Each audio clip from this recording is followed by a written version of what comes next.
ಅಜ್ಜಿ ಇನ್ನೂ ಯಾಕೆ ಕಾಯ್ತಾ ಕೂರಬೇಕು? ಏಜೆ ಶ್ವೇತನ ಕೈಗೆ ಮೆಹಂದಿ ಹಾಕಿದಾರ ಅಂದಮೇಲೆ ಮುಂದಿನ ಶಾಸ್ತ್ರನ ಮುಂದುವರ್ಸ್ಬೋದಲ್ವಾ? ನೋಡಿ ನೋಡಿ, ನೀವು ಹೀಗೆಲ್ಲ ಮಾತಾಡೋದು ಸರಿ ಇರಲ್ಲ. ನನ್ನ ಮಗಳು ಅವ್ರ ಹತ್ರ ಮಾತಾಡಕ್ಕೆ ಹೋಗಿದ್ದಾಳೆ, ಮೊದಲು ಅವಳು ಬರಲಿ. ಅಲ್ಲಿ ಏನೇ ಮಾತಾಗಿದ್ರು ಅದು ವ್ಯರ್ಥ ಅನ್ನೋದು ನಮಗೆ ಗೊತ್ತಿದೆ. ಮೆಹಂದಿ ದಿನಾನೇ ಇಷ್ಟೊಂದು ಆಟ ಆಡ್ದೋಳ್ಗೆ ಈ ಮನೆ ಜವಾಬ್ದಾರಿನ ನಿಭಾಯಿಸೋ ಅರ್ಹತೆ ಯೋಗ್ಯತೆ ಇಲ್ಲ ಅನ್ನೋದು ಏಜೆಗೆ ಗೊತ್ತಾಗಿದೆ. ಅದಕ್ಕೆ ಈ ನಿರ್ಧಾರಕ್ಕೆ ಬಂದಿದ್ದಾರೆ. ಆ ಲೀಲಾ ಕೈನಲ್ಲಿ ಏನೂ ಆಗಲ್ಲ ಅನ್ನೋದು ಸಾಬೀತಾಯ್ತು. ಅವಳಿಂದ ಆಗೋದು ಬರೀ ಎಡವಟ್ಗಳು ಮಾತ್ರ. ಅಂತ ಎಡವಟ್ ಹುಡುಗಿ ಏಜೆ ಸಾಮ್ರಾಜ್ಯ ನಿಭಾಯಿಸೋದಕ್ಕಂತೂ ಸಾಧ್ಯನೇ ಇಲ್ಲ.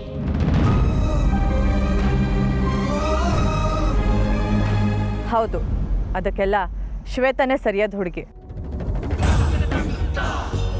ನಮಗೆಲ್ಲ ಅತ್ತೆಯಾಗಿ ಬರೋ ಯೋಗ್ಯತೆ ಇರೋದು ಅದು ಶ್ವೇತನಿಗೆ ಮಾತ್ರ. ನೋಡಿ, ನೀವು ಯಾರನ್ನೂ ಹೊಗಳೋ ನೆಪದಲ್ಲಿ ನಮ್ಮ ಅಕ್ಕನ ದೂರಬೇಡಿ. ನಮ್ಮ ಅಕ್ಕ ಮನ್ಸು ಮಾಡಿದ್ರೆ ಅವಳಿಂದ ಎಲ್ಲ ಆಗುತ್ತೆ. ಹೌದು, ನೋಡ್ತಿದ್ದೀವಲ್ಲಮ್ಮ ಏನೇನಾಯ್ತು ಅಂತ. ಅಜ್ಜಿ, ಇನ್ ಕಾಯೋದ್ರಲ್ಲಿ ಅರ್ಥ ಇಲ್ಲ. ಏನೇನ್ ಶಾಸ್ತ್ರಗಳು ನಡಿಬೇಕಿತ್ತೋ ಎಲ್ಲ ನಡೀಲಿ. ನೋಡಿಮ್ಮ, ಒಂದು ಸ್ವಲ್ಪ ತಾಳ್ಮೆ ತಗೊಂಡು ಮಾತಾಡಿ. ಮದುವೆ ಏನಾದರೂ ನಿಂತು ಹೋದ್ರೆ ಜನ ನಮ್ಮ ಬಗ್ಗೆ ತುಂಬ ತಪ್ಪಾಗಿ ಮಾತಾಡ್ತಾರೆ.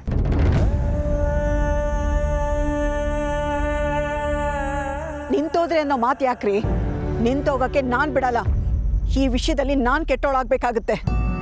ಏನೋ ದೊಡ್ಡ ಮನೆ ಸಂಬಂಧ, ಮಾತಾಡಬಾರ್ದು ಅಂತ ತುಂಬ ತಾಳ್ಮೆಯಿಂದ ಇದ್ದೀನಿ. ಹಾಗಂತ ಇವರು ಮನಸೋ ಇಚ್ಛೆ ನಿರ್ಧಾರ ತಗೋಬಹುದಾ? ಸ್ವಲ್ಪ ಸುಮ್ಮನೆ ಇರ್ತೀಯಾ? ನೋಡಿ, ಏಜೆ ಈ ನಿರ್ಧಾರ ತಗೊಂಡಿದ್ದಾರೆ ಅಂದ್ರೆ ಅದಕ್ಕೆ ಕಾರಣ ನಿಮ್ಮ ಮಗಳೇ ಆಗಿರ್ತಾಳೆ ಹೊರತು ಬೇರೆ ಇನ್ಯಾರೂ ಅಲ್ಲ. ಅವಳು ಮಾಡೋ ಎಡವಟ್ಟುಗಳೇ ನಿಮ್ಮನ್ನ ಈ ಸ್ಥಿತಿಗೆ ತಂದಿದೆ ಅಷ್ಟೇ ಹೊರತು ನಮ್ಮ ಶ್ರೀಮಂತಿಕೆ ಆಗಲಿ ನಮ್ಮ ದೊಡ್ಡಸ್ತಿಕೆ ಆಗಲಿ ಅಲ್ಲ. ನೋಡಿಮ್ಮ, ಯಾರೇ ಆದರೂ ಹುಟ್ಟುತ್ತಾನೆ ಮಾತುಗಳನ್ನು ಕಲ್ತ್ಕೊಂಡು ಬಂದಿರಲ್ಲ. ಚಿಕ್ಕ ಪುಟ್ಟ ತಪ್ಪುಗಳನ್ನು ಮಾಡಿ ಅದನ್ನು ತಿದ್ದುಕೊಂಡು ಬದುಕೋದನ್ನು ಕಲ್ತ್ಕೋತಾರೆ. ನನ್ನ ಮಗಳು ಮುಂದೆ ಈ ಮನೆಗೆ ತಕ್ಕ ಹಾಗೆ ನಡ್ಕೋತಾಳೆ. ಆದರೆ ಅವಳು ಮಾಡೋ ಚಿಕ್ಕ ಪುಟ್ಟ ತಪ್ಪುಗಳಿಂದ ಈ ಮದುವೆನೇ ಕೆಡುವ ಮಾತಾಡಬೇಡಿ. ಏನು ಚಿಕ್ಕ ತಪ್ಪ? ನಿಮ್ಮ ಮಗಳು ಮಾಡಿರೋದು ಚಿಕ್ಕ ತಪ್ಪಂತ ಹೇಳ್ತಿದ್ದೀರಾ? ಮೆಹಂದಿ ಫಂಕ್ಷನ್ ದಿನಾನೇ ಓಡ್ ಹೋಗಿದ್ದಾಳೆ ಅಂದಮೇಲೆ ಇನ್ನು ಮದುವೆ ದಿನ ಇರ್ತಾಳೆ ಅಂತ ಏನು ಗ್ಯಾರಂಟಿ? ನಮ್ಮ ಮಗಳು ಹೀಗೆ ಅಂತ ಗೊತ್ತಿದ್ದು ಅವಳ ಜೊತೆ ಮದುವೆ ಫಿಕ್ಸ್ ಮಾಡ್ಕೊಂಡ್ರಿ. ಈಗ ಅವಳು ಯಾವಳ ಬಂದಿದ್ದಾಳೆ ಅಂತ ನನ್ನ ಮಗಳನ್ನ ಬೇಡ ಅಂತ ಇದ್ದೀರಾ? ಇವಳು ಬಂದಿದ್ದಕ್ಕೆ ತಾನೆ ನನ್ನ ಮಗಳನ್ನ ಬೇಡ ಅಂದಿದ್ದು, ಅವಳು ಕೈಗೆ ಮೆಹಂದಿ ಹಾಕಿದ್ದು. ನಾನು ಇವಳನ್ನ ಸುಮ್ಮನೆ ಬಿಡಲ್ಲ.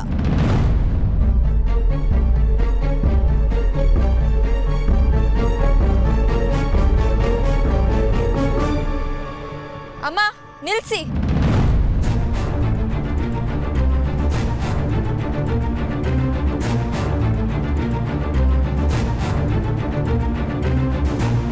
ಅಪ್ಪ ಅಮ್ಮ, ಈ ಮದುವೆ ನಡೆಯುತ್ತೆ.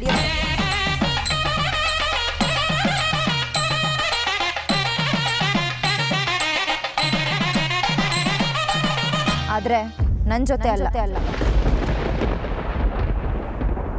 ಇವತ್ತಿಗೆ ಈ ಮನೆಗೂ ನನಗೂ ಸಂಬಂಧ ಮುಗೀತು.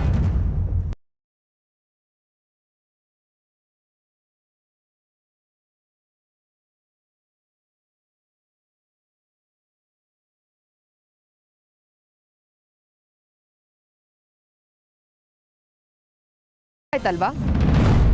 ಇನ್ನೇನೇ ಮಾತಾಡೋದಿದ್ರು ಯಾಕೆ ಹೀಗೆ ಮಾಡಿದೆ, ಏನು ಮಾಡಿದೆ ಅದನ್ನೆಲ್ಲ ನಿಮ್ಮ ಮನೆಗೆ ಹೋಗಿ ನಿಮ್ಮ ಮಗಳನ್ನ ಕೇಳಿ. ಇಲ್ಲಿದ್ದು ನಡೆಯೋ ಕಾರ್ಯಗಳಿಗೆ ತೊಂದರೆ ಕೊಡಬೇಡಿ. ಕೆಲ್ಸಲ್ಲದ ಕಾರಣ ಕೊಟ್ಕೊಂಡು ನನ್ನ ಮಗಳ ಜೀವನ ಹಾಳು ಮಾಡಿದ್ದೀರಲ್ಲ, ನಿಮ್ಗೆ ಯಾರಿಗೂ ಒಳ್ಳೇದಾಗಲ್ಲ. ನಮ್ಮ ಮನೆ ಮರ್ಯಾದಿನ ಬೀದಿಗೆ ತಂದಿದ್ದೀರಲ್ವಾ? ನಿಮ್ಮ ಮನೆ ಮುರಿದು ಬಿಡೋ ದಿನ ನಾನು ಕಣ್ಣಾರೆ ನೋಡ್ತೀನಿ. ನೆನ್ಪಿಟ್ಕೊಳ್ಳಿ, ನನ್ನ ಮಗಳ ಜೀವನ ಜೊತೆ ಆಟ ಆಡಿದ್ದ ನಿಮ್ಮ ಜೀವನ ಖಂಡಿತ ಉದ್ಧಾರ ಆಗಲ್ಲ. ಉದ್ಧಾರ ಆಗಕ್ಕೆ ಸಾಧ್ಯನೂ ಇಲ್ಲ. ಬನ್ರಿ.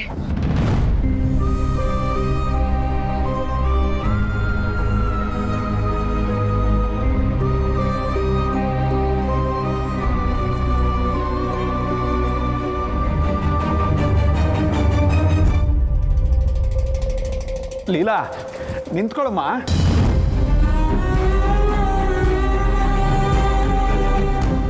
ಏಜೆ ಏನು ಹೇಳಿದ್ರು? ಲೀಲಾ ಬಾಗಿಲು ತೆಗಿಯಮ್ಮ. ಬೇಜಾರು ಮಾಡ್ಕೋಬೇಡ ಲೀಲಾ, ಇಷ್ಟೇ ಜೀವನ ಅಲ್ಲ. ಅಕ್ಕ ಬಾಗ್ಲು ತೆಗಿ ಅಕ್ಕ. ಯಾವಾಗ್ಲೂ ನೀನ್ ನನಗ್ ಧೈರ್ಯ ಹೇಳ್ತಿದ್ದೆ, ಇವಾಗ ನೀನೇ ಈ ತರ ಮಂಕ ಕೂತ್ರೆ ನಾವೇನ್ ಮಾಡ್ಬೇಕು ಅಕ್ಕ? ಲೀಲಾ, ಏನಮ್ಮ ಮಾಡೋದು? ಅವಳು ಮನ್ಸಿಗೆ ತುಂಬಾ ನೋವು ಮಾಡ್ಕೊಂಡ್ಬಿಟ್ಟಾಗಿದೆ. ಏನಾದರೂ ಹೆಚ್ಚು ಕಮ್ಮಿ ಮಾಡ್ಕೊಂಡ್ರೆ ಅವಳಿಗೊಂದು ಫೋನ್ ಮಾಡಮ್ಮ. ಅವಳ ಜೊತೆ ನಾವಿದ್ದೀವಿ ಅಂತ ಹೇಳಮ್ಮ. ಅವಳ ಜೊತೆ ಮಾತಾಡೋಣ. ಫೋನ್ ಮಾಡು. ಸರಿಯಪ್ಪ.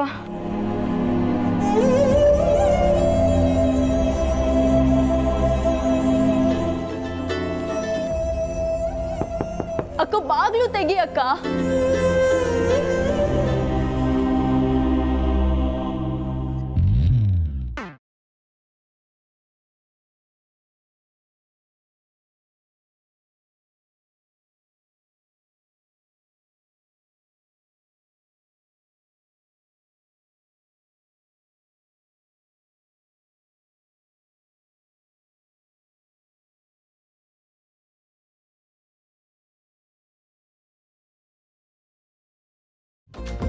ಅಪ್ಪ, ಅಕ್ಕ ಕಾಲ್ ರಿಸೀವ್ ಮಾಡ್ತಿಲ್ಲ.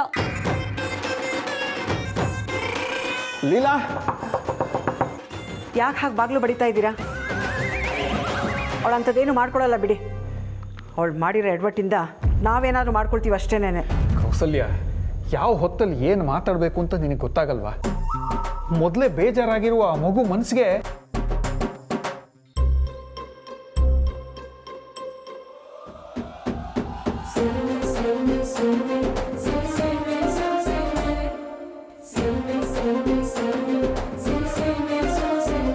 ಮಗಳೇ, ಯಾಕಮ್ಮ ಹೀಗೆಲ್ಲ ಮಾಡ್ತೀಯ? ನಿನಗೇನು ಆಗಿಲ್ಲ ತಾನೆ? ಹೇಳಿದ್ನಲ್ಲ ರೀ, ಅವಳೇನು ಮಾಡ್ಕೊಳ್ಳಲ್ಲ ಅಂತ. ಆದರೆ ಅವಳಿಂದಾಗಿ ನಾವಿಷ್ಟೆಲ್ಲ ಅನುಭವಿಸ್ತಾ ಇದ್ದೀವಿ. ಲೀಲಾ, ನಿಜ ಹೇಳು, ಏನು ನಡೀತು ಅಲ್ಲಿ? ನೀನೆಲ್ಲಿಗೆ ಹೋಗಿದ್ದೆ? ಆಮೇಲೆ ಆ ಏಜೆ ಜೊತೆ ಹೇಗೆ ಬಂದೆ? ಏಜೆ ಯಾಕೆ ಮದುವೆ ಬೇಡ ಅಂದರು? ಕೌಸಲ್ಯ, ಈಗಲೇ ಅದನ್ನೆಲ್ಲ ಕೇಳಬೇಕಾ? ಸ್ವಲ್ಪ ಹೊತ್ತು ಅವಳು ಪಾಡಿಗೆ ಅವಳನ್ನು ಬಿಟ್ಬಿಡೋಣ. ನೀವು ಸ್ವಲ್ಪ ಸುಮ್ಮನೆ ಇರ್ತೀರಾ? ಮಾತಾಡೆ,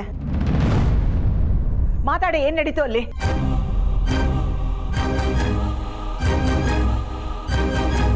ಇಲ್ಲಮ್ಮ, ಇನ್ನಿಮ್ಮಿಂದ ಮುಚ್ಚಿಟ್ಟು ಪ್ರಯೋಜನ ಇಲ್ಲ. ಅಲ್ಲೇನು ನಡೀತು ಅಂತ ಇಂಚಿಂಚಾಗಿ ಹೇಳ್ತೀನಿ.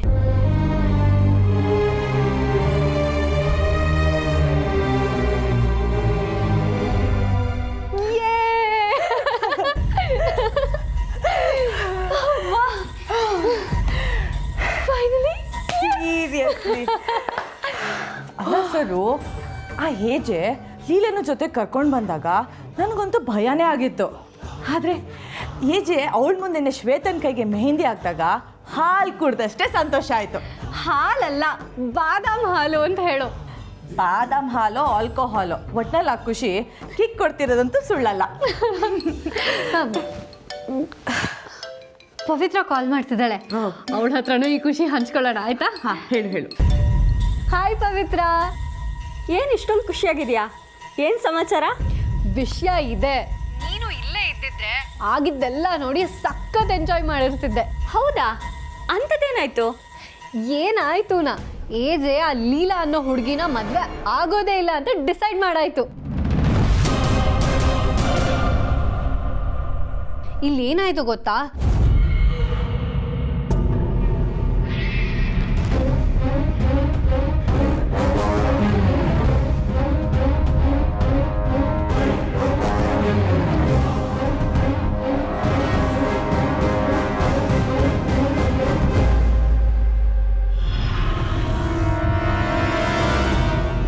ನನಗಂತೂ ಎಷ್ಟು ಖುಷಿ ಆಗ್ತಿದೆ ಅಂದರೆ ಈ ಖುಷಿನ ಹೇಗೆ ಸೆಲೆಬ್ರೇಟ್ ಮಾಡಬೇಕು ಅಂತಲೇ ಗೊತ್ತಾಗ್ತಾ ಇಲ್ಲ.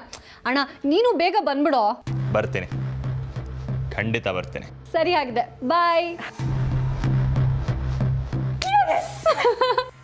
ಅಬ್ಬಾ, ಅಂತೂ ಆ ಚಿಕ್ಕ ಹುಡುಗಿ ಅಂಥ ದೊಡ್ಡ ಮನೆಗೆ ಸೊಸೆ ಆಗೋದು ತಪ್ಪಿತು.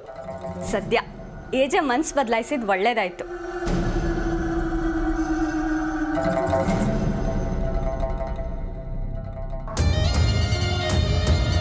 ಹೌದು, ತುಂಬ ಒಳ್ಳೆಯದಾಯ್ತು. ನಾನೀಗ ಆದಷ್ಟು ಬೇಗ ಅಲ್ಲಿಗೆ ಹೋಗಬೇಕು.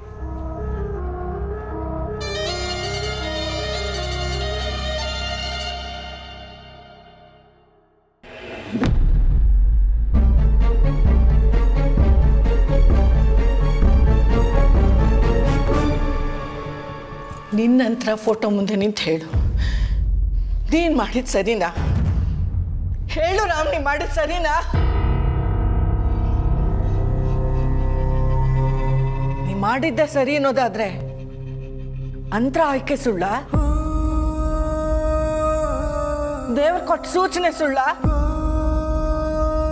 ನಾನು ಇದುವರೆಗೂ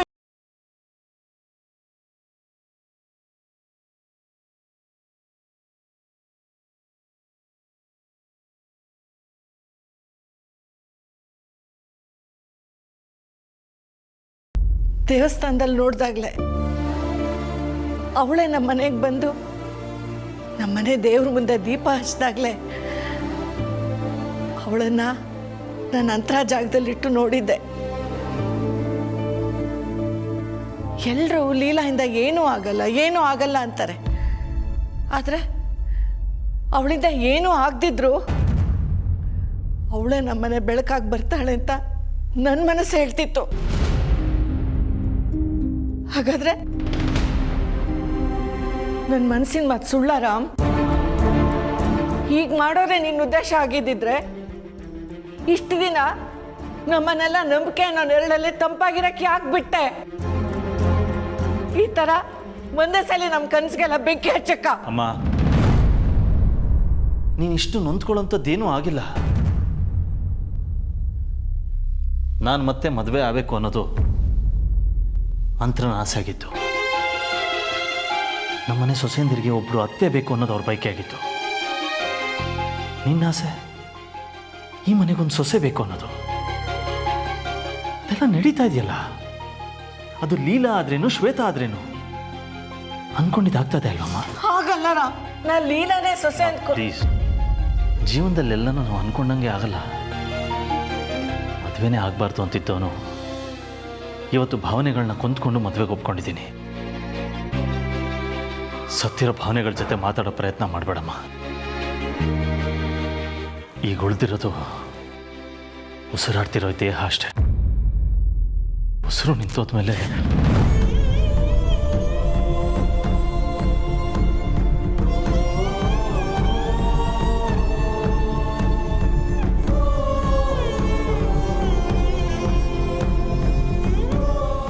ರಾಮ್, ನಿನ್ನ ಬಾಯಿಂದ ಇಂಥ ಮಾತೆಲ್ಲ ಬಂದರೆ ನನಗೆ ಸಹಿಸೋಕ್ಕಾಗಲ್ಲ ಕಣೋ. ಇವತ್ತಲ್ಲ, ಇನ್ಯಾವತ್ತೂ ಇಂಥ ಮಾತಾಡಬಾರ್ದು ನೀನು. ನಿನ್ನ ಜೀವನ ಚೆನ್ನಾಗಿರ್ಬೇಕು ಅನ್ನೋದಷ್ಟೇ ನನ್ನ ಬಯಕೆ. ಅದಕ್ಕೆ ಹೀಗೆಲ್ಲ ಮಾತಾಡ್ಬಿಟ್ಟಕ್ಕಂತ. ಇದರಿಂದ ನಿನ್ನ ಮನಸ್ಸಿಗೆ ಇಷ್ಟೆಲ್ಲ ನೋವಾಗುತ್ತೆ ಅಂತ ನನಗೆ ಗೊತ್ತಿರಲಿಲ್ವೋ? ಹಾಗಿದ್ರೆ ನಾ ತಗೊಂಡಿರೋ ನಿರ್ಧಾರಗಳಿಗೆ ಪ್ರಶ್ನೆ ಕೇಳಿ ನನ್ನ ಮನಸ್ಸನ್ನು ಮತ್ತೆ ಮತ್ತೆ ರಾಡಿ ಮಾಡಬೇಡ. ಸರಿಪ್ಪ, ನೀನು ಏನೇ ಮಾಡಿದ್ರು ಅದ್ರ ಹಿಂದೆ ಒಂದು ಸರಿಯಾದ ಕಾರಣ ಇರುತ್ತೆ ಅನ್ನೋದು ನನಗೆ ಗೊತ್ತು. ಆದರೆ ಆವೇಶದಲ್ಲಿ ಏನೇನೋ ಮಾತಾಡ್ಬಿಟ್ಟೆ. ನಂದ್ಕೊ.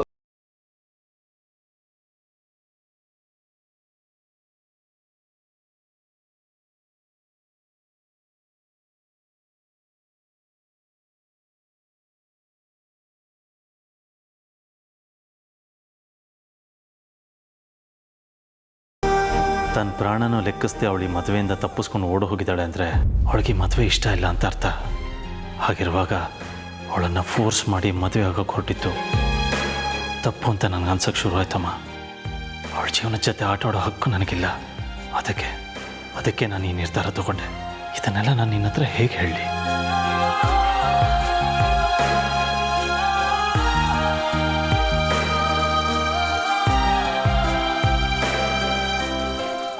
ಫಂಕ್ಷನಲ್ಲಿ ಯಾಕೋ ತಲೆ ಸುತ್ತಿದಾಗಾಯ್ತು.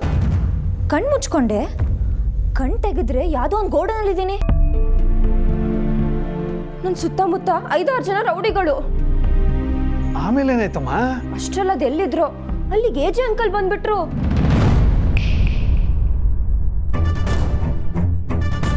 ಅಬ್ಬಾ ಸದ್ಯ. ಅಂದರೆ ನೀನು ಹೇಳ್ತಾ ಇರೋದು ಏಜೆ ಬಂದು ರೌಡಿಗಳನ್ನೆಲ್ಲ ಓಡಿಸಿ ನಿನ್ನನ್ನು ಕಾಪಾಡಿದ್ರಾ? ಅಯ್ಯೋ ಕಾಪಾಡದ, ಆ ಏಜೆ ಅಂಕಲ್ ಬಂದ್ಮೇಲೆ ಅವರನ್ನು ಸೇರಿಸಿ ನನ್ನ ಹಿಡ್ಕೊಂಡ್ಬಿಟ್ರು ಆ ರೌಡಿಗಳು. ಎಸ್ಕೇಪ್. ಅಯ್ಯೋ ದೇವ್ರೆ, ಆಮೇಲೆ ಏನಾಯ್ತಮ್ಮ? ಏಜೆ ಮತ್ತೆ ನೀನು ಇಬ್ರು ಅವ್ರ ಕೈಗೆ ಸಿಕ್ಕಾಕೊಂಡ್ಬಿಟ್ರ? ಹಿಡ್ಕೊಂಡ್ಬಿಟ್ರೆ ನಾನು ಬಿಟ್ಬಿಡ್ತೀನಾ? ಒಂದು ಬಿಟ್ಟೆ ನೋಡಿ.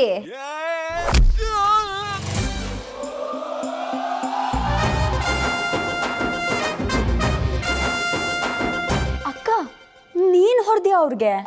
ಚುಕ್ಕಿ ನೀನು ಫ್ಲೋ ಕಟ್ ಮಾಡ್ಬೇಡ. ಆಯ್ತಾಯ್ತು, ಆಮೇಲೆ ಏನಾಯ್ತು ಹೇಳು. ಇನ್ನೇನಾಗೋದು, ಅಕ್ಕ ಬಂಡು ಸತ್ಯನ್ ಸ್ಟೈಲಲ್ಲಿ ಯಾವನ ಅವನು ಅಂತ ಆವಾಜ್ ಹಾಕ್ದೆ. ನನಗೂ ರೌಡಿಗಳಿಗೂ ಫುಲ್ ಫೈಟು. ಎಲ್ಲರಿಗೂ ಹೊಡೆದೆ ನೋಡಿ. ಒಬ್ಬ ಆ ಕಡೆ ಬಿದ್ದ, ಒಬ್ಬ ಈ ಕಡೆ ಬಿದ್ದ, ಒಬ್ಬ ಮೇಲೆ ಹೆದರ್ಕೊಂಡ್ಬಿಟ್ಟ. ಕೆಳಗ್ ಬಿದ್ದವನ್ ಮೇಲೆ ಹೇಳಲೇ ಇಲ್ಲ.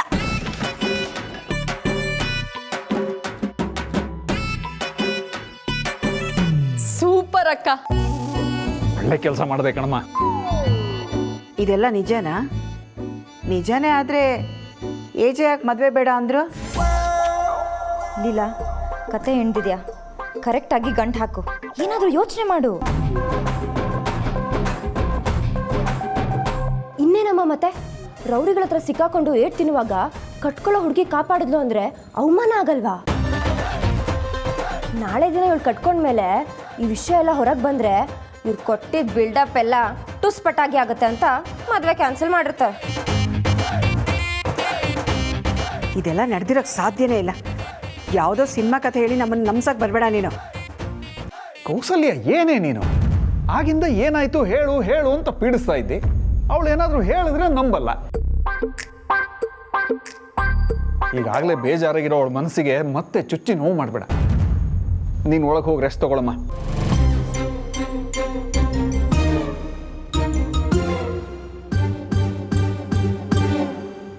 ರೀ, ಇವಳಿಂದಾಗಿ ನಾವು ಇಷ್ಟೆಲ್ಲ ಅನುಭವಿಸ್ತಿರುವಾಗ ಇವಳ್ದೇನೋ ತಪ್ಪಿಲ್ಲ ಅಂದರೆ ನಂಬ್ತೀರಾ ನೀವು? ಇವಳು ತಪ್ಪಿಲ್ಲದೆ ಇಷ್ಟೆಲ್ಲ ನಡೆಯೋಕ್ಕೆ ಸಾಧ್ಯನೇ ಇಲ್ಲ. ಇವಳೇ ಏನೋ ಮಾಡಿರ್ತಾಳೆ ಅಂತ ನನಗನ್ನಿಸ್ತಿದೆ.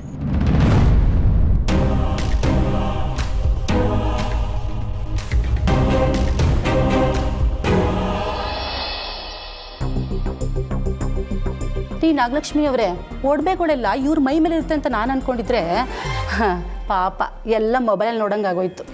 ಅಯ್ಯೋ ಪಾಪ, ಅವ್ರು ಒಡವೆ ಹೋಯ್ತು ಅಂತ ಬೇಜಾರಲ್ಲಿ ಕೂತಿದ್ದಾರೆ. ನೀವು ಬೇರೆ ಅದನ್ನೇ ನೆನ್ಪು ಮಾಡಿಸ್ತೀರಲ್ರಿ.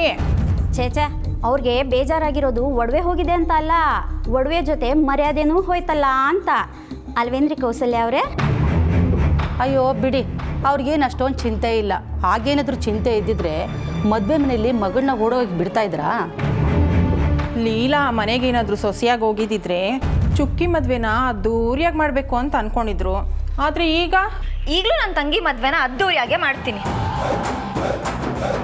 ನಾನು ದುಡ್ದು ಸಂಪಾದನೆ ಮಾಡಿ ನನ್ನ ತಂಗಿ ಮದುವೆನ ಅಚ್ಚುಕಟ್ಟಾಗೆ ಮಾಡ್ತೀನಿ.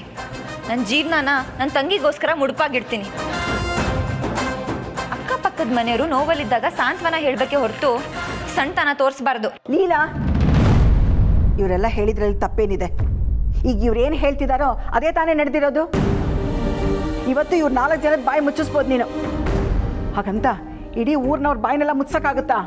ಅಮ್ಮ, ಇಡೀ ಊರವ್ರು ಏನೇನೋ ಮಾತಾಡ್ಕೊಂತಾರಂತ ನಮ್ಮ ನೆಮ್ಮದಿ ಸಂತೋಷ ಹಾಳು ಮಾಡ್ಕೊಳಕ್ಕಾಗತ್ತಾ? ಕರೆಕ್ಟಾಗಿ ಹೇಳ್ದಿ ಮಗಳೇ. ಮಾತಾಡೋರು ಚೆನ್ನಾಗಿದ್ರು ಮಾತಾಡ್ತಾರೆ, ಹಾಳಾದರೂ ಮಾತಾಡ್ತಾರೆ. ಲೀಲನ್ನ ದುಡ್ಡಿನ ಆಸೆಗೆ ಅವರು ಕೊಟ್ಟು ಮದುವೆ ಮಾಡ್ತಾ ಇದ್ದೀರಿ ಅಂತ ನಕ್ಕೋರು ಇವಾಗ ಆ ಮದುವೆ ನಡೆದಿಲ್ಲ ಅಂತ ಆಡ್ಕೊಂಡು ನಗ್ತಾ ಇದ್ದಾರೆ. ರೀ, ನಡ್ರಿ ಹೋಗೋಣ. ಆಯ್ತಮ್ಮ ಮಿಸ್ ಲೀಲಾವತಿ, ನಿನ್ನ ತಂಗಿ ಮದುವೆನ ಅದು ಹೇಗೆ ಮಾಡ್ತೀಯೋ ನಾವು ನೋಡ್ತೀವಿ. ಬರ್ತೀವ್ರಿ ಕೌಸಲ್ಯ. ಕಾಫಿ ಚೆನ್ನಾಗಿತ್ತು. ಥ್ಯಾಂಕ್ಸ್. ನೋಡ್ರಿ, ನನ್ನ ತಂಗಿ ಮದುವೆನ ದಾಮ್ ಧೂಮಾಗೆ ಮಾಡ್ತೀನಿ. ನಾನು ಕಷ್ಟಪಟ್ಟು ದುಡಿತೀನಿ. ಮುಚ್ಚೆ ಬಾಯ್. ಕೈಲಿ ತುತ್ತನ್ನ ಮಣ್ಣಿಗೆ ಹಾಕಿ ಮಣ್ಣಲ್ಲಿ ಚಿನ್ನ ಬೆಳಿತೀನಿ ಅಂತ ಮಾತಾಡಬೇಡ. ಚಿನ್ನದಂಥ ಸಂಬಂಧನ ಹಾಳು ಮಾಡಿಕೊಂಡು ಅವ್ರು ಕೊಟ್ಟಿದ್ದ ಚಿನ್ನನೆಲ್ಲ ವಾಪಸ್ ಕೊಡೋ ಹಾಗೆ ಮಾಡಿಬಿಟ್ಟೆ. ಸ್ವರ್ಗದವ್ರಿಗೂ ಹೋಗಿದ್ದವ್ರನ್ನ ಮತ್ತೆ ಎಳ್ಕೊ ಬಂದು ನರ್ಕಕ್ಕೆ ತಳ್ಳಿದ್ರಿ. ತ್ರಿಶಂಕು ಸ್ಥಿತಿ ತಂದ್ಬಿಟ್ರಿ. ನಿಮ್ಮಮ್ಮ 4 ಕಪ್ ಕಾಫಿ ವೇಸ್ಟ್ ಮಾಡಿದ್ಲಮ್ಮ. ಅಪ್ಪ ಉಳ್ತಾಯ ಏನು ಗೊತ್ತಾ, ಕಾಫಿಗೆ ಸಕ್ಕರೆನೇ ಹಾಕಿರ್ಲಿಲ್ಲ, ಮಹಿಳಾ ಮಂಡಳಿ ಗೊಣುತ್ತಾ ಹೋಗ್ತಿತ್ತು.